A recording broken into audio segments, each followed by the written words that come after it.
I finally got to watch the long-awaited remake of Wicked, and whoa, just whoa, it completely floored me.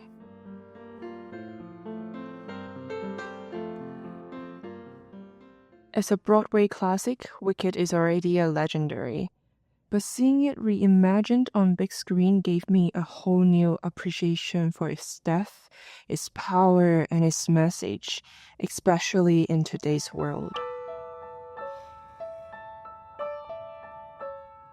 I've always wondered why we've all grown up reading and watching stories like The Wizard of Oz or Phantom of the Opera in school in the country where I came from, but not Wicked. But I think I understand why after watching it today. Because this is a story that dares to question the boundary way we think about good and evil. Watching it again as an adult, after all the political and social turmoil we've been through, it hits differently. It's not just a story about wizards and witches. It's a mirror held up to our world. One of the most powerful lessons it teaches us is how to hold on to what's good, even when no one believes in you. When everyone around you says you are wrong, but you know in your heart what's right. It's about standing tall and holding fast to your truth. This got me curious about Gregory Maguire, the mind behind this masterpiece. Who is this guy? Who so beautifully dives into the themes of evil, friendship, and politics, all while making it feel so approachable.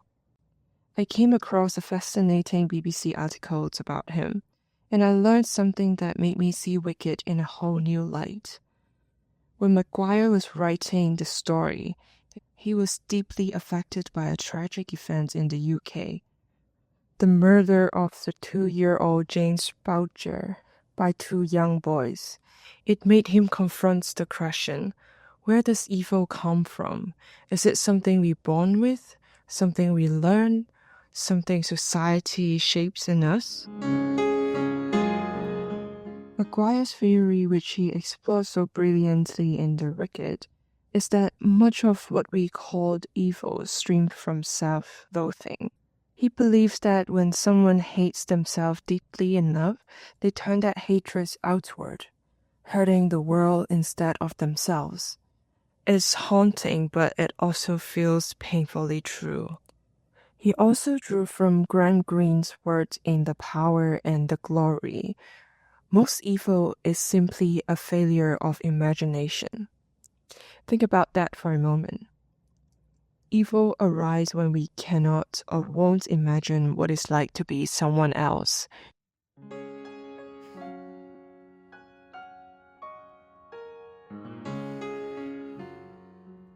And then there is Elphaba, the wicked witch herself. Her story of moving from self-loathing to self-acceptance, from hating her green skin to embracing her uniqueness, is so universal. You don't have to have green skin to understand what it feels like to not belong, to feel like the world sees you as you are different, or even as the villain. This is why the wicked resonates with me so much today. In a world where so many people are labeled as the other or those guys, it reminds us of the importance of empathy. As Maguire said, certain people are made out to be villains so others can gain power. But Wicked gently whispers to us, there's a little Elphaba inside all of us, and a little Glinda too. It's a story about the gray areas, about how none of us are entirely one thing or the other. We all have struggles, and we have moments where we feel misunderstood. And maybe, just maybe, we all need to learn how to imagine ourselves in someone else's shoes. Because I knew you. Try talking to someone whose views are completely opposite to yours and look for something good in them. Try to know them. For me, the perfect candidate would be my mom. While I often couldn't stand most of her view, I deeply admire her compassion for the underprivileged people and wild animals. That part of her inspires me so much. What about you?